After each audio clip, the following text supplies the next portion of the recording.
అదంతా మ్యాజిక్ గ్రైండర్లోనే ఉందండి. మీరు అలా మిక్సీలో వేస్తే రావు. మిక్సీ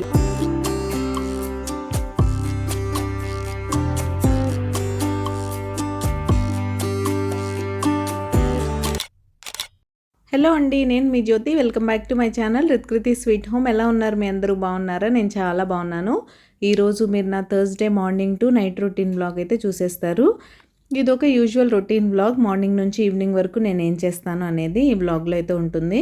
అండ్ మ్యాంగోస్ సీజన్, మ్యాంగోస్ని ఫుల్గా వాడుకోవాలి. సీజనల్ ఫ్రూట్స్ అంటే అవి వస్తున్నప్పుడే వాటిని అన్ని రకాలుగా చేసేసుకోవాలి. ఈరోజు నేను మీతో మహారాష్ట్ర స్పెషల్ మ్యాంగో మస్తానీ ఎలా చేసుకోవాలో చూపిస్తాను. చాలా టేస్టీగా యమ్మీగా ఉంటుంది అండ్ హెల్దీ కూడా, మీ హెల్త్కి కూడా. సో ఇంకెందుకు ఆలస్యం, వచ్చేయండి బ్లాగ్లోకి వెళ్ళిపోదాం. ముందుగా మార్నింగ్ ఫ్రెష్ అయిపోయి అంతా పనంతా అయిపోయింది. థర్స్డే పూజ కూడా అయిపోయింది. ఈరోజు ఎర్లీ మార్నింగే సచ్చరిత్ర కూడా పారాయణ చేసే టైం దొరికింది కాబట్టి ఈరోజు అయితే లంచ్ బాక్స్ లేదు. ఓన్లీ మా పాప కోసం తను మామిడికాయ పులిహోర అయితే కావాలంది. ఈ మ్యాంగోస్ ఆల్రెడీ లాస్ట్ వీక్ కాకుండా బిఫోర్ లాస్ట్ వీక్ మార్కెట్లో తెచ్చాను. అయినా ఎంత బాగున్నాయో గట్టిగా. సరే గబగబా మ్యాంగో అయితే తురిమేస్తున్నాను. ఫస్ట్ రైస్ పెట్టాను, రైస్ కుక్ అయిపోయింది నేను పూజ చేసుకునే లోపు. ఈ గ్యాప్లో నేను నా మార్నింగ్ డ్రింక్ కూడా రెడీ చేసుకుంటున్నాను. అది కూడా తాగుతూ చేసేద్దాం. ఇప్పటికే చాలాసేపు అయిపోయింది లేచేసని. ఇప్పుడు అరౌండ్ 6:30 అవుతుంది టైము. 5 o'clockకే లేచాను కదా, అప్పటి నుంచి ఏం తీసుకోలేదు. సరే పూజ కూడా అయిపోయింది కదా, మార్నింగ్ డ్రింక్ తీసేసుకుందామని లెమన్ హనీ వాటర్ అయితే రెడీ చేసేసుకుంటున్నాను. చెప్తున్నానుగా నేను సోక్ చేసుకోవడమే మర్చిపోతున్నాను అసలు. అండ్ ఈ మామిడికాయ పులిహోర 2-3 టైప్స్లో చేయొచ్చు. ఒకటి ఆల్రెడీ నేను మన ఉగాది బ్లాగ్లో చూపెట్టాను మీకు ఎలా చేస్తాను అనేది. మీరు ఎవరైనా చూడకపోతే ఆ బ్లాగ్ లింక్ ఇక్కడ డిస్క్రిప్షన్ బాక్స్లో ఇస్తాను, చూసేయండి. అండ్ ఇది ఇంకొక టైప్ ఏంటంటే, మీరు మామిడికాయని తురిమేసుకొని డైరెక్ట్ రైస్లో వేసేసుకొని కొంచెం హాట్గా ఉన్న రైస్లో పసుపు, ఉప్పు, కొంచెం ఆయిల్ వేసి మిక్స్ చేసుకొని ఇలా తడక పెట్టేసుకోవడమే. మా పాప పల్లీలు వద్దని గొడవ చేస్తుంది, అందుకే ఈరోజు పీనట్స్ అయితే వేయకుండా ఓన్లీ క్యాష్యూస్ మాత్రమే వేశాను. ఆ తడక వేసేసి మిక్స్ చేసేసుకోవడమే. చాలా ఎమ్మీగా ఉంటుంది మామిడికాయ పులిహోర. ఇదైతే తన లంచ్ బాక్స్. ఈ సమ్మర్ అన్ని రోజులు ఏ ఫ్రూట్ పెడతానన్నా మ్యాంగోనే అడుగుతూ ఉంటుంది. నేనే బలవంతం చేసి మధ్య మధ్యలో వేరే ఫ్రూట్స్ కూడా ఇస్తూ ఉంటాను. అండ్ రాగి మురుకులు అయితే ఉన్నాయి కదా, ఇప్పటికి అవే తీసుకెళ్తుంది. ఇంకా మండే నుంచి వద్దని గొడవ చేస్తుంది. మళ్ళీ సండే ఏదో ఒక స్నాక్ చేయాలి తన కోసం ఇంట్రెస్టింగ్గా. అది అలా అయితే తను స్కూల్కి వెళ్ళిపోయింది. ఇంకా నేనైతే ఫ్రెష్ అయిపోయాను. నా బ్రేక్ఫాస్ట్ అవన్నీ కూడా అయిపోయాయి. ఇంకా బట్టలు అయితే తీస్తున్నాను. ప్రస్తుతానికి బోల్డ్ అన్ని బట్టలు ఉన్నాయి. ఎండ వచ్చేసింది. ఆల్రెడీ వాషింగ్ మిషన్ కూడా పొద్దుటే స్నానానికి వెళ్ళక ముందు ఆన్ చేశాను. ఆ బట్టలు రెడీగా ఉన్నాయి. ఈ బట్టలు తీసేసి అవైతే ఆరేద్దామని ఆ ప్లాన్లో ఉన్నాను. జనరల్గా ఇలా ఎర్లీ మార్నింగే వేస్తే సాయంత్రానికే తీసేస్తున్నాను. కొంచెం త్వరగా 9 లోపు అలా వేస్తే. నిన్న ఏంటంటే కొంచెం వాషింగ్ మిషన్ వేయడం లేట్ అయింది, దానివల్ల కొంచెం లేట్గా ఆరేసాను. ఇంకా అందుకని ఈరోజు మార్నింగ్ వరకు వదిలేసాను. ఇంకా ఆల్రెడీ అయిపోయిన బట్టలు ఉన్నాయి కదా, అవి కూడా ఆరపెట్టేసుకుంటున్నాను. ఇవి ఆరపెట్టేగానే అయిపోదు ఈ పని. ఇప్పుడు ఎన్ని బట్టలు తీసానో అవన్నీ మడత పెట్టాలి. అసలు నాకు ఎంతో బోర్ కొట్టే పని. ఈ పని మాత్రం ఏ రోజు ఒక్కరోజు కూడా తప్పదు. ఇంకా వింటర్లో కన్నా సమ్మర్లోనే ఎక్కువ బట్టలు వస్తాయి. ఇక్కడ వాళ్ళందరూ వింటర్లో ఎక్కువ హెవీ జాకెట్స్ అవి వాష్ చేయాల్సి వస్తుందని ఫీల్ అవుతారు. నాకేమో సమ్మర్లోనే నేనే పర్సనల్గా 3 times స్నానం చేస్తాను రోజుకి. సో బోల్డ్ అన్ని బట్టలు ఉంటాయి. ఒక్కరోజు కూడా వాషింగ్ మిషన్ వేయడం మిస్ చేయడానికి ఉండదు. మిస్ చేసామంటే తర్వాత రోజు అయిపోయినట్టే. నేనేం వాషింగ్ మిషన్ వేయడం మిస్ చేయలేదు, కానీ ఒకరోజు మడత పెట్టడం బద్దకిచ్చాను. దానివల్ల ఇన్ని బట్టలు అయితే అయిపోయినాయి. ఇవన్నీ నాకు దగ్గర 30 to 35 minutes అయితే పట్టింది ఇవన్నీ ఫోల్డ్ చేయడానికి. మావి కొంచెం పెద్ద పెద్దగా ఉంటాయి కాబట్టి ఫాస్ట్గానే అయిపోతాయి, కానీ పాపవి మాత్రం అన్నీ చిన్న చిన్నవి ఫోల్డ్ చేసే కొద్దీ వస్తూనే ఉంటాయి. ఇంకా మీకు నా life style videos and recipes ఎలా అనిపిస్తున్నాయి? మీకు కనుక మన వీడియోస్ నచ్చుతున్నట్టయితే ప్లీజ్ లైక్ చేసి మీ ఫ్రెండ్స్ అండ్ ఫ్యామిలీకి షేర్ చేయండి. మీ లైక్ నాకు చాలా ఇంపార్టెంట్. మీరు లైక్ చేస్తే యూట్యూబ్ మన వీడియోస్ని మరి కొంతమందికి రికమెండ్ చేస్తుంది. అలా చేస్తే మన వీడియోస్కి రీచ్ పెరుగుతుంది. రీచ్ పెరిగితే మీకు తెలుసు కదా, నాకు ఇంకా మంచి మంచి వీడియోస్ చేయడానికి బోల్డ్ అంత మోటివేషన్ వస్తుంది. సో తప్పకుండా మీకు నచ్చితే ఒక చిన్న లైక్ ఇవ్వడం మాత్రం మర్చిపోకండి. నేను చెప్పాను కదా, తనవి చిన్నవి బోల్డ్ అంత సేపు పట్టేస్తుంది. ఇవాళ నాకెందుకు పాత సినిమాల మీద బాగా ఇంట్రెస్ట్ పోయింది. మీలో ఎంతమందికి ఇలా పాత సినిమాలు గుర్తొస్తాయో నాతో చెప్పండి. సో ఏవో 1-2 పెట్టుకొని చూశాను కొంచెం అలా. చూడండి, ఫైనల్గా ఇన్ని బట్టలు అయితే మడత పెట్టాను. ఇంకా ఇటు సైడ్ సోఫా చైర్లో కూడా పెట్టాను కొన్ని మావి. అవన్నీ నీట్గా వాటి ప్లేసుల్లో సర్దేస్తే అమ్మయ్య ఈరోజుకి బట్టల పని అయిపోయింది అన్నట్టు ఉంటుంది. చెప్పా కదా ఈరోజు లంచ్ బాక్స్ లేదని. ఇదంతా అయిపోయిన తర్వాత ఇంత ఎండలో కిచెన్లోకి వెళ్ళి వంట కూడా చేయాలి. ఈరోజు నేను ఏం మూవీ చూసాను తెలుసా? బంగారు కుటుంబం అని ఓల్డ్ మూవీ ఉంటుంది కదా, అక్కినేని నాగేశ్వరరావు గారు, జయసుధ గారి మూవీ. ఆ మూవీ అంటే నాకు చాలా ఇష్టం. ఆ ఫ్యామిలీ బాండింగ్, ఫ్యామిలీలో వచ్చే డిస్టర్బెన్సెస్ ఇవన్నీ కొంచెం బాగా అనిపిస్తుంది ఆ మూవీ. ఎందుకో నాకు సడన్గా గుర్తొచ్చింది. అంతా వెతికాను, నాకు ఎక్కడ దొరకలేదు. ఫైనల్గా యూట్యూబ్లో అయితే పెట్టుకొని చూశాను. మీరు కూడా ఇలా ఎవరైనా పాత మూవీస్ అప్పుడప్పుడు చూస్తూ ఉంటారా అనేది నాతో చెప్పండి. మొన్న ట్యూస్డే అనుకుంటా మా పాపతో కూర్చొని సీతారామయ్య గారి మనవరాలు మీనా ఉంటుంది కదా, మీనా నాగేశ్వరరావు గారు, ఆ మూవీ కూడా చూసాం. నేను మా పాప భలే ఎంజాయ్ చేసింది. హలో అండి, గుడ్ ఆఫ్టర్నూన్. ఏం చేస్తున్నారు? Happy Thursday. పొద్దున్న కలవడం కుదరలేదు. సో అది ఈ రోజుకి మార్నింగ్ లంచ్ బాక్స్ లేదు మా హస్బెండ్కి. పాపకు పొద్దున్నే మామిడికాయ పులిహోర కావాలంటే చేశాను. ఇంకా హాఫ్ మామిడికాయ ఉంది, దాంతోనే ఇప్పుడు లంచ్లో కానీ పప్పు ఆలూ ఫ్రై అయితే చేయబోతున్నాను. మామిడికాయ పప్పు ఆలూ ఫ్రై కాంబినేషన్ అద్దరిపోద్ది కదా. సో ఆల్రెడీ తెలిసిందే మీకు రెసిపీ. నేను అంత డీటెయిల్డ్గా ఏం షూట్ చేయను, నార్మల్గా రికార్డ్ చేస్తాను. మీరు మామిడికాయ పప్పు ఎలా చేసుకుంటారనేది నాతో చెప్పండి. అండ్ మామిడికాయ అయితే పుల్లగా బాగుంది. యాక్చువల్గా ఈ సండే తేలేదు, లాస్ట్ సండేనే 2 తీసుకొచ్చాను. అవే ఉన్నాయి, కాయలు పెద్దగా ఉన్నాయి. మార్నింగ్ తురివాను కదా, అసలు ఎంత వైట్గా ఉందో చూడండి. అండ్ ఇప్పుడు అది పట్టుకుంటే నోట్లో వాటర్ వచ్చేస్తున్నాయి, అంత పుల్లగా కూడా ఉంది. అది పులిహోర తిన్నాను కదా, పులిహోర చేయడానికన్నా ముందు టేస్ట్ చేశాను. ఇదేంటి ఇంత తెల్లగా ఉంది, అదేదో రాడిష్ కుకుంబర్ అలా ఉంది, తెల్లగా పుల్లగా ఉంటుందా లేదా అని టెస్ట్ చేస్తే పొద్దున్నే అబ్బో అలా అయిపోయింది. సో అది ఇప్పుడైతే పప్పు చేసేసుకుందాం. పప్పు బేసిక్ ఆలూ ఫ్రై మా అమ్మాయి ఫేవరెట్. అండ్ రైస్ అయితే పెట్టేస్తాను. సో వ్లాగ్ అయితే కంటిన్యూ అవుతుంది, మీరు చూస్తుండేనే నైట్ వరకు నేను ఏమేం చేస్తాను అనేది. అండ్ ఇక్కడైతే పప్పుకి రెడీ చేస్తాను. ముందుగా పప్పుని నీట్గా వాష్ చేసుకొని సరిపడా వాటర్ పోసుకొని, ఈరోజు నాకు ఎందుకు ఆనియన్ కూడా వేయలేదు, కట్ చేయడానికి బద్ధకం. పచ్చిమిర్చి అయితే వేసాను. తర్వాత పసుపు కారం వేసి మామిడికాయని మాత్రం ఇలా సన్నగా ముక్కలుగా కట్ చేసుకొని ఒక బౌల్లో పెట్టి నేను ప్రెషర్ కుక్కర్లో పెట్టుకుంటాను. ఎందుకంటే అందులోనే కలిపి వేసేస్తే పులుపు వల్ల పప్పు ఉడకదు. మీరు ఇలా పెడితే పప్పు ఉడుకుతుంది, చక్కగా ఈ ముక్కలు కూడా మగ్గిపోతాయి. మీరు ఎంతమంది ఇలా చేస్తారనేది నాతో చెప్పండి. స్టవ్ని ఇగ్నోర్ చేసేయండి. దీనికన్నా ముందు పాలు తోడు పెడతామని కాచాను, ఆ టైంలో పొంగిపోయాయి. ఇంకా సరే ఒకేసారి వంటంతా అయ్యా క్లీన్ చేద్దాంలా అనుకున్నాను. అప్పుడు వేడిగా ఉంది, గ్లాస్ టాప్ వేడిగా ఉన్నప్పుడు క్లీన్ చేయకూడదు కదా, అందుకని. అండ్ ఇదైతే బేసిక్ ఆలూ ఫ్రై. మన వీడియోస్ ఫస్ట్ నుంచి ఫాలో అయ్యే సబ్స్క్రైబర్స్కి తెలిసే ఉంటుంది. మా పాపకి ఇలానే ఫేవరెట్, ఆనియన్ వేస్తే ఒప్పుకోదు. సో సన్నగా పొటాటోస్ని కట్ చేసుకొని వాటిని ప్యాన్లో యాడ్ చేసిన తర్వాత పసుపు ఉప్పు కారం అన్నీ ఒకేసారి వేసేసి బాగా మిక్స్ చేసుకొని లిడ్ క్లోజ్ చేసేయడమే. చక్కగా సిమ్లో పెట్టి వదిలేసేయండి. మధ్యలో వచ్చి కలుపుతూ ఉంటే మంచి క్రిస్పీ పొటాటో ఫ్రై రెడీ అవుద్ది. పప్పులో నంచుకుంటే అసలు వేరే లెవెల్లో ఉంటుంది టేస్ట్ మాత్రం. సో తప్పకుండా ట్రై చేయండి. ఇలాంటి ఫ్రైస్ క్రిస్పీగా రావాలంటే నాన్ స్టిక్ ప్యాన్స్ యూస్ చేయడమే బెటర్ అనిపిస్తుంది నాకు. అది అలా అయితే పప్పు అయిపోయింది. పప్పుని ఇంకా తడక పెట్టలేదు, అప్పటికే స్కూల్ నుంచి మెసేజ్ వచ్చింది, బస్ స్టార్ట్ అయిపోయింది. నేను కూడా లంచ్ తనతో పాటు చేద్దామని డిసైడ్ అయ్యాను. ఇంకా సరే కదా అని ఇప్పుడు స్టార్ట్ అయిపోయాను. లిఫ్ట్ దగ్గర వెయిట్ చేస్తూ వీడియో తీసుకుంటున్నాను. మ్యాంగోస్ ఎఫెక్ట్ చూసారా, పింపుల్స్ ఎలా వచ్చేసాయో. అసలు ఇంతకుముందు రోజుకు 3 మ్యాంగోస్ కూడా తినేదాన్ని నేను. అలాంటిది ఇప్పుడు రోజుకు 1 తింటే చాలు విపరీతంగా పింపుల్స్ వచ్చేస్తున్నాయి. ఇక్కడ వెదర్ ప్రాబ్లము అసలు ఏంటో నాకేం అర్థం కావట్లేదు. అది పరిస్థితి, అంతా చిన్న దగ్గరే వస్తున్నాయి, ఇంకా ఫేస్లో ఎక్కడ రాకుండా. అండ్ ఈరోజు ఎండకి 42 degrees ఉంది, బాగా వేడిగా ఉందని అంబ్రెల్లా కూడా తీసుకెళ్తే మా అమ్మాయి చూడండి అంబ్రెల్లా వేసుకోకుండా ఆటలైతే ఆడుతుంది షాడోతో.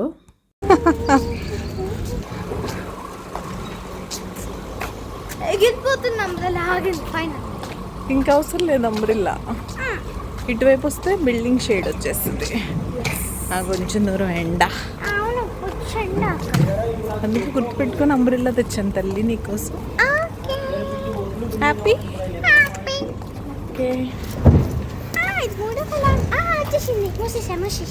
నాకు వచ్చి అంబ్రెల్లా వెళ్ళాము, ఐఎమ్ ఎన్ ఎక్స్పర్ట్, ఎందుకంటే నేను అంబ్రెల్లా డాన్స్ చేశాను కాబట్టి. ఇంకా అలా ఎండలో ఇంటికి వచ్చేసరికి దిమ్మ తిరిగి మైండ్ బ్లాక్ అయింది. అదేం జ్యోతి స్టీల్ కుక్కర్లో పెట్టావు కదా, అవుట్పుట్ ఏంటి ఇందులో ఉందనుకుంటున్నారా? ఆ స్టీల్ కుక్కర్ ఎందుకో 2 రోజుల నుంచి బాగా సతాయిస్తుంది. గ్యాస్ కట్స్ నా దగ్గర 2, 3 ఉన్నాయి. ఏది చేంజ్ చేసినా సరే విజిల్ రాదు, సైడ్ నుంచి వాటర్ లీక్ అయిపోతుంది. దానివల్ల పప్పు మాడిపోద్దని మళ్ళీ ఇందులోకి అయితే ట్రాన్స్ఫర్ చేశాను. ఇంకొచ్చేసరికి కాసేపు అలా ఏసీ కింద కూర్చొని ఇద్దరం కోకోనట్ వాటర్ తాగి ఇంకప్పుడైతే పప్పు మ్యాష్ చేస్తున్నాను. మ్యాష్ చేసి ఇప్పుడు చక్కగా దీనిలో వెల్లుల్లిపాయలు వేసుకొని తడక పెట్టేసుకుంటే యమ్మీ యమ్మీ మామిడికాయ పప్పు రెడీ అయిపోద్ది.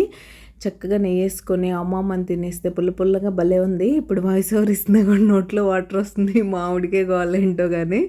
అండ్ ఇక్కడ తడక కూడా పెట్టేసుకున్నాను చెప్పానుగా. వెల్లుల్లిపాయలు, అన్ని పోపు దినుసులు, మార్నింగ్ ఫ్రెష్ కరివేపాకు కోసాం కదా మన మామిడికాయ పులిహోర తాలింపు పెట్టినప్పుడు, అందులోంచే కొంచెం ఉంచాను. పాపం ఆ చిన్న చెట్టు నేను గబగబా కోసేసి అన్నిట్లో వాడేస్తాను, అది మళ్ళీ వస్తుంది, మళ్ళీ కోసేస్తాను. అలానే ఆ కరివేపాకు అయితే ఉంది, పప్పులో బాగుంటుందని వేసేసాను. ఇలా అయితే లంచ్ రెడీ అయిపోయింది. అరౌండ్ 3 o'clock నేను మా పాప కూర్చొని హాయిగా టీవీ చూస్తూ మా లంచ్ ఎంజాయ్ చేసేసాం. మీరు మీ లంచ్లో ఏం చేసుకున్నారో నాతో చెప్పండి. ఇదైతే మా లంచ్ ప్లేట్. ఈ పొటాటో ఫ్రై మాత్రం అద్దరిపోద్ది, తప్పకుండా ట్రై చేయండి. ఏం చేస్తున్నారు? ఈవినింగ్ ఫ్రెష్ అయిపోయాను, పూజ కూడా అయిపోయింది. చూసారా, గ్రైండర్ తీసి రెడీగా పెట్టాను. ఈరోజు పప్పు పోసాను, మార్నింగ్ రికార్డ్ చేయలేదులేండి. 2 days నుంచి వేయాల్సింది గ్రైండర్, అలా ఇగ్నోర్ చేస్తూ వస్తున్నాను. ఇంక ఈరోజు అయితే వేయాలి. ఇడ్లీ దోశ లేకపోతే బాగా ఇబ్బంది మా పాపతో, కంపల్సరీ అవైతే కావాలంటది. అందుకని ఇంక ఈరోజు పప్పు పోసాను. ఇప్పుడైతే గ్రైండర్ వేసేస్తాను. మన సబ్స్క్రైబర్ ఒకరు నన్ను ఇన్స్టాగ్రామ్లో అడిగారు దట్ ఇడ్లీస్ అంత ఫ్లఫీగా అప్పటికప్పుడు వేసేస్తారు మీరు, మార్నింగే వచ్చేస్తాయా అని. అదంతా మ్యాజిక్ గ్రైండర్లోనే ఉందండి. మీరు అలా మిక్సీలో వేస్తే రావు, మిక్సీలో కంపల్సరీ ఫర్మెంట్ అవ్వాల్సిందే. ఇది గ్రైండర్లో వేస్తేనే ఆ ఫెసిలిటీ అనమాట. మీరు అప్పటికప్పుడు ఇన్స్టెంట్గా వేసుకున్నా సరే బాగుంటాయి ఇడ్లీ ఫ్లఫీగా. సో అదే సీక్రెట్. ఇడ్లీలో ఇంకా నేను ఎక్స్ట్రా ఏమి యాడ్ చేయను. రవ్వ 1కి 3 వేస్తాను రవ్వ, ఒక్కొక్కసారి 2.5 కూడా వేస్తాను. ఈసారి తెచ్చిన మినపప్పు బాగా జిగురు ఎక్కువ ఉన్నాయిలేండి, అలా ఉన్నప్పుడు మీరు 3 వేసుకోవచ్చు. ఒక్కొక్కసారి అలా ఉండదు, అలాంటి టైంలో 2.5 అయితే వేస్తాను. అండ్ దోశకు కూడా అంతే, 1 కప్పు పప్పు తీసుకుంటే 3 cups రైస్ తీసుకుంటాను. నానబెట్టేప్పుడు కొంచెం మెంతులు వేస్తాను. అటుకులు అప్పుడప్పుడు వేస్తాను, అప్పుడప్పుడు వేయను, అది కంప్లీట్ ఆప్షనల్. నాకు వేయాలనిపిస్తే వేస్తాను లాస్ట్ మినిట్లో, లేకపోతే లేదు. అంతే మెజర్మెంట్స్ అయితే. మన ఇడ్లీలు దోశలు చూస్తున్నారు కదా, బాగానే వస్తాయి. అండ్ మోరోవర్ నేను ఫర్మెంట్ కూడా చేయను. ఇంతకుముందు ఒక సబ్స్క్రైబర్ కామెంట్ కూడా పెట్టారు, పిండలా ఫర్మెంట్ చేసుకోండి, గుడ్ బ్యాక్టీరియా మంచిదని. నేను 3-4 daysకి సరిపడా వేస్తాను కదా, ఎలానో లాస్ట్కి వచ్చేసరికి ఫర్మెంట్ అవుద్దులేండి, అప్పుడు వచ్చే బ్యాక్టీరియా చాలు. రోజంతా అది ఓవర్ నైట్ బయట పెట్టేసి ఇక్కడ వేడికి నేను పెట్టానంటే అది 2 daysలోనే స్మెల్ వచ్చేస్తుంది. నాకెందుకో కొంచెం ఫర్మెంట్ అయిన స్మెల్ అంత బాగా నచ్చదు. అందుకని నేను ఫ్రెష్గానే ఫ్రిడ్జ్లో పెట్టేస్తా. అది మీరు ఎలా వేసుకుంటారు, మీకు ఫర్మెంట్ అయితే ఇష్టమా, అవ్వకపోతే ఇష్టం అనేది నాతో కామెంట్ సెక్షన్లో కామెంట్ చేసేయండి. బ్లాగ్ అయితే కంటిన్యూ అవుతుంది. నేనైతే గ్రైండర్ వేసేస్తాను. డిన్నర్ సంగతి ఏంటో చూడాలి. యాజ్ యూజువల్ మా వాళ్ళు పునుగులు అంటారేమో అని ఎక్కడో కొడుతుంది, చూద్దాం ఏమంటారో. ఏం చేసినా మీతో అయితే షేర్ చేస్తాను, మీరైతే చూస్తూ ఉండండి. సో ఫైనల్లీ నా ఇడ్లీ సీక్రెట్ అది. అప్పటికప్పుడు ఇన్స్టెంట్గా వేసుకున్న దోశ అయితే అంత బాగుండదు, కానీ ఇడ్లీ మాత్రం చాలా బాగుంటాయి. ఇప్పుడే మీకు ప్రూఫ్ చూపిస్తాను, ఎందుకంటే పునుగులు అని అనలేదు, చక్కగా ఇడ్లీ వేసుకొని తినేసాం. పొడి, కారపొడి, నెయ్యి, ఇడ్లీ. అది గ్రైండర్ కూడా మీరు స్టార్టింగ్లో వేసినప్పుడే ఫుల్గా వాటర్ వేసేయకండి, కొంచెం వాటర్ తక్కువ వేసి ఫస్ట్ కొంచెం గ్రైండ్ అయిన తర్వాత అప్పుడు వాటర్ వేసుకోండి. అప్పుడు ఎక్కడైనా బద్దలుగా ఈ స్టోన్స్ కింద ఉండిపోయినా సరే పప్పు అదంతా నలిగిపోతుంది అనమాట. అప్పుడు మీరు వాటర్ పోస్తే పప్పుగా ఉండిపోకుండా ఉంటుంది. మీరు ముందే ఎక్కువ వాటర్ వేసారంటే అక్కడక్కడ బద్దలుగా ఉండిపోద్ది పప్పు గ్రైండర్లోనే. ఆ ప్రాబ్లం మిక్సీలో ఉండదులేండి. అది ఇలా అయితే నా ఇడ్లీ పిండి ఫస్ట్ వేసేసి తర్వాత రవ్వ నానబెడతాను. రవ్వ కూడా అంతే, నేను గ్రైండర్ వేసాక నానబెడతాను, ముందు నుంచే నానబెట్టేసి ఉంచను. కొంతమంది పప్పుతో పాటు నానబెడతా ఉంటారు, అంతసేపు నానవసరం లేదు. మా ఇంట్లో ఫస్ట్ నుంచి పిండి రుబ్బుతూ ఉన్నప్పుడే, గ్రైండర్ ఆన్ చేసినప్పుడే రవ్వ నానబెడతారు. ఈలోగా 1-2 times కడిగేస్తాను మధ్యలో, ఇంకా పిండి తీసేయగానే డైరెక్ట్ కలిపేసి. కొంచెం గ్రైండర్లోంచి వచ్చినప్పుడు వేడిగా ఉంటుంది కదా పిండి, వింటర్లో ఆ ప్రాబ్లం ఉండదు, కానీ ఇప్పుడు సమ్మర్లో బాగా వేడిగా వస్తుంది. కొంచెం ఆ వేడంతా చల్లారిపోయి రూమ్ టెంపరేచర్ వచ్చేసిన తర్వాత ఫ్రిడ్జ్లో అయితే స్టోర్ చేసేసుకుంటాను. ఇప్పుడు వెంటనే ఇడ్లీ వేయాలి కాబట్టి నేను ఇడ్లీ వరకు పక్కన తీసి మిగతాదంతా ఫ్రిడ్జ్లో అయితే పెట్టేశాను. ఇక్కడ ఇడ్లీ పిండి అయితే అయిపోయింది, తీసేసుకుంటున్నాను. అండ్ మీరు ఎవరైనా సబ్స్క్రైబ్ చేసుకోకుండా మన ఛానల్ చూసినట్లయితే ప్లీజ్ సబ్స్క్రైబ్ చేసుకొని నన్ను సపోర్ట్ చేయండి. సబ్స్క్రైబ్ చేసుకున్న తర్వాత బెల్ ఐకాన్ ట్యాప్ చేస్తే 3 ఆప్షన్స్ వస్తాయి. అందులో ఆల్ సెలెక్ట్ చేసుకున్నారంటే నేను ఎప్పుడు వీడియో అప్లోడ్ చేసినా మీ మొబైల్కి నోటిఫికేషన్ వచ్చేస్తుంది. మీ దగ్గర ఫ్రీ టైం ఉన్నప్పుడు చూసేయచ్చు. ఇంకా మీరు ఇడ్లీ దోశ పిండి ఎలా వేసుకుంటారు? వీక్లీ వన్స్ వేసుకుంటారా? రెండు ఒకేసారి వేసేసుకుంటారా? కొంతమంది ఒకసారి ఓన్లీ ఇడ్లీకే వేసుకుంటారు, తర్వాత దోశకి వేస్తారు. అలా కాకుండా కొంతమంది రైస్తో వేస్తారు కదా, రవ్వ ఇడ్లీ కాకుండా రైస్ ఇడ్లీ. ఆ బ్యాటర్ని అయితే ఇడ్లీ దోశ రెండింటికి యూస్ చేసుకోవచ్చు అంట కదా. నేను అదైతే ఎప్పుడు ట్రై చేయలేదు. ఎందుకంటే ఎప్పుడన్నా బయట రైస్ ఇడ్లీ తినాల్సి వచ్చిందనుకోండి, అప్పుడు కూడా మా వాళ్ళు ఇష్టపడరు. మా ఇంట్లో రవ్వ ఇడ్లీనే ఇష్టం కాబట్టి నాకు ఎప్పుడు వాటిని ట్రై చేసే ఆపర్చునిటీ అయితే రాలేదు. మీరు ఎవరైనా ట్రై చేస్తే ఎలా ఉంటాయో చెప్పండి. యూజువల్గా యూస్ చేసే వాళ్ళందరూ నాకు పాజిటివ్ ఫీడ్బ్యాక్ ఇచ్చారు, చాలా బాగుంటాయి, ఒకసారి నువ్వు తప్పకుండా ట్రై చేయాలి, మస్ట్ ట్రై అని. అండ్ నిన్న స్లోగా కాశ్మీర్ విషయాన్ని అయితే అందరూ మర్చిపోతూ వస్తున్నారు. మనం కూడా ఇంకా మర్చిపోవాల్సిందే, కానీ మర్చిపోదాం అన్న యూట్యూబ్, టీవీ, న్యూస్ ఛానల్స్ అయితే మర్చిపోనివ్వట్లేదు. ఒకళ్ళ తర్వాత ఒకళ్ళు అందరూ ఆ ఫ్యామిలీస్ దగ్గరికి వెళ్ళడం, వాళ్ళు ఇంటర్వ్యూస్ చేయడం, చిన్న చిన్న బిట్స్ అయినా సరే యూట్యూబ్లో రికమెండ్ అవుతూనే ఉంటున్నాయి. వాటిని చూసినప్పుడు కొంచెం ఇదిగా అనిపించినా మనం స్లోగా వీటన్నిటి నుంచి బయటకు వచ్చేయాలి. వచ్చేయకపోతే కొంచెం కష్టంగా అనిపిస్తుంది. అది సంగతి. అండ్ ఇక్కడైతే ఇలా పిండి తీసేసుకున్నాను. ఇడ్లీ పిండి తీసేసుకున్న వెంటనే దోశ పిండి కూడా వేసేస్తాను, ఇంకా గ్యాప్ ఏమి ఇవ్వకుండా. జస్ట్ ఒక 5-10 మినిట్స్ గ్రైండర్ నాకు వేడైంది అనిపిస్తే బ్రేక్ ఇస్తాను, కానీ అదర్వైజ్ వెంటనే వేసేస్తాను. ఇడ్లీ త్వరగా 1/2 an hourలో నలిగిపోద్ది, కానీ దోశ కొంచెం 45 minutes to 1 hour అలా పట్టేస్తుంది కదా, ఎంత నాన్నా కూడా బియ్యం. అది సంగతి. అలా అయితే వేసేసుకున్నాను. ఇది వేసేసుకొని ఇంక ఇడ్లీ పిండి ఎలానో రెడీగా ఉంది కాబట్టి మా వాళ్ళు ఇడ్లీ అన్నారని ఇడ్లీ పెట్టేశాను. ఇదిగోండి ఫైనల్గా ఇడ్లీ అయితే రెడీ అయిపోయినాయి. కొంచెం వేడి మీద తీసానులేండి, అందుకే అలా ఉన్నాయి. చూడండి ఎంత మెత్తగా ఉన్నాయో. దానిలోకి చక్కగా పొడి వేసుకొని తినేసాం. అండ్ నేను మన డెజర్ట్ గురించి చెప్పాను కదా, ఈ సమ్మర్ ఏంటో కానీ చల్లచల్లగా కావాలని గొడవ. సరే రెగ్యులర్గా ఒకటే చేస్తే ఏం బాగుంటుంది, మొన్నే కదా వాటర్ మిలన్ షర్బత్ చేసామని ఇది మ్యాంగో షర్బత్లా చేస్తున్నాను. దీన్ని మ్యాంగో మస్తాని అంటారు మహారాష్ట్రలో, ముంబైలో బాగా ఫేమస్. ముందు ఒక ఫుల్ మ్యాంగోని మీరు చక్కగా పీల్ తీసి పెట్టేసుకొని అందులో హాఫ్ని మీరు పల్ప్లా చేసుకోవాలన్నమాట, మిక్సీలో వేసుకొని. దీనికోసం మీకు వాటర్ మిలన్ షర్బత్ లాగే చియా సీడ్స్ కొంతమంది వేయరు మ్యాంగో మస్తానీలో, నేనైతే వేస్తాను. మ్యాంగో వేడి కదా చలవ చేయడానికి. కాచి చల్లార్చిన పాలు, అంతే, ఇంకేం అవసరం లేదు. మీ మ్యాంగో స్వీట్గా లేకపోతే కొంచెం షుగర్ అయితే యాడ్ చేసుకోండి, అప్పుడు స్వీట్నెస్ బాగుంటుంది, డెజర్ట్ కాబట్టి చల్లగా. అండ్ ఇక్కడైతే నేను మిక్సీ పట్టేసుకుంటున్నాను. మా పాప వీడియో తీస్తుంది, అందుకే ఫోన్ని అంత కదిపేస్తుంది. ఎందుకు అలా మూవ్ చేసేస్తుందో అర్థం కాదు. ట్రైపాడ్కి పెట్టి తీసుకోవడం ఈజీగా అనిపిస్తుంది, కదలకుండా ఉంటుంది. అండ్ ఇప్పుడైతే ముందుగా ఒక మిక్సింగ్ బౌల్ తీసుకొని అందులోకి మీరు గ్రైండ్ చేసి పెట్టుకున్న పల్ప్ అయితే యాడ్ చేసుకోండి. నేను అందులోనే కొన్ని ఐస్ క్యూబ్స్ వేసాను, కొన్ని విడిగా కూడా యాడ్ చేస్తాను. ఆ ప్యూరీ వేసిన తర్వాత మీ టేస్ట్కి, మీ ఇష్టానికి సరిపడా ఇవైతే వేసుకోండి. సబ్జా సీడ్స్ ఇవంతా ఎక్కువసేపు నానబెట్టక్కర్లేదు, 5 to 10 minutes నానబెడితే సరిపోతుంది. తర్వాత నేను ఆల్రెడీ ఈవినింగే పాలు కాచేసానని చెప్పాను కదా, ఆ పాలు చల్లారడానికి పెట్టాను. ఆ చల్లటి పాలు అయితే యాడ్ చేశాను. తర్వాత మిగతా హాఫ్ మ్యాంగో ఉంది కదా దాన్ని సన్న పీసెస్లా కట్ చేసుకొని పెట్టుకోండి. అవి కూడా ఇందులో యాడ్ చేసేసుకుంటే, మీరు ఆల్రెడీ కొంచెం ప్యూరీలా చేసి వేశారు కదా, దానివల్ల థిక్ కన్సిస్టెన్సీ వచ్చేస్తుంది. ఈ టైంలో మీకు స్వీట్నెస్ సరిపోకపోతే షుగర్ కానీ, బెల్లం కానీ, హనీ కానీ మీ ఇష్టం, మీకు నచ్చింది యాడ్ చేసుకోండి. నాకైతే మ్యాంగో స్వీట్గానే ఉన్నాయి, స్వీట్నెస్ సరిపోయింది. పైనుంచి ఇంకొన్ని ఐస్ క్యూబ్స్ అయితే వేసేసి సర్వ్ చేసేస్తున్నాను. మా వాళ్ళు తినేశారు, నేను కూడా తినేసాను. మా అమ్మ అయితే బాగా ఎంజాయ్ చేసింది. రోజు 1 day వాటర్ మిలన్ షర్బత్, 1 day మ్యాంగో షర్బత్ చేయమమ్మా అంటుంది. సరే పోన్లే, ఇందులో ఏమున్నాయి, వెయిట్ చేయకుండా సబ్జా సీడ్స్ ఉన్నాయి, మ్యాంగో ఎలాగో మనం తినేదే, పాలు కూడా నైట్ టైం తీసుకున్నట్టు ఉంటుంది, అంతేలే అనుకున్నాను. ఇంత గ్రైండర్ వేసి ఇన్ని రెసిపీస్ చేసుకున్న తర్వాత గిన్నెలు రాకుండా ఉంటాయా చెప్పండి.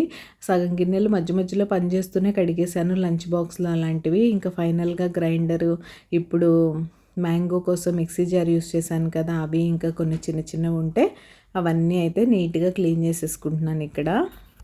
అండ్ మీరు నైట్ కిచెన్ క్లీనింగ్ ఎలా ప్లాన్ చేసుకొని ఎలా మెయింటైన్ చేస్తారు కిచెన్ని అనేది నాతో కామెంట్ సెక్షన్లో కామెంట్ చేసేయండి.